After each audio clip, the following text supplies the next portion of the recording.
தமிழக முதல்வர் விஜயின் உத்தரவுப்படி கொடைக்கானலில் மே 31 வரை வனத்துறை சுற்றுலா இடங்களை இலவசமாக சுற்றி பார்க்கலாம் என திண்டுக்கல் மாவட்ட ஆட்சியர் சரவணன் தெரிவித்துள்ளார். திண்டுக்கல் மாவட்டம் கொடைக்கானலில் உள்ள அனைத்து வனத்துறை சுற்றுலா இடங்களுக்கும் ஒரே இடத்தில் QR குறியீடு மூலம் நுழைவு கட்டணம் வசூலிக்கப்பட்டு வருகிறது. இந்த நடைமுறையால் பசுமை பள்ளத்தாக்கு பகுதியில் கடும் போக்குவரத்து நெரிசல் ஏற்படுகிறது.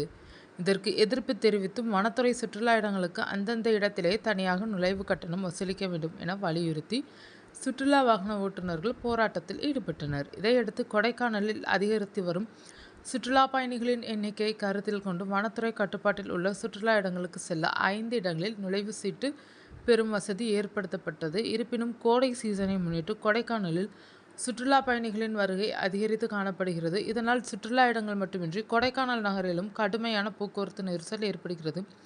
இதனால் சுற்றுலா பயணிகள் மற்றும் உள்ளூர் மக்கள் கடுமையாக பாதிக்கப்படுகின்றனர். இந்நிலையில் தமிழக முதல்வர் விஜய் உத்தரவின்படி கொடைக்கானல் வரும் சுற்றுலா பயணிகள் மற்றும் போக்குவரத்தினை எளிதாக்கும் வகையில் வரும் மே 31 வரை வனத்துறை சுற்றுலா இடங்களை பயணிகள் இலவசமாக பார்வையிடலாம் என திண்டுக்கல் ஆட்சியர் சரவணன் தெரிவித்துள்ளார்.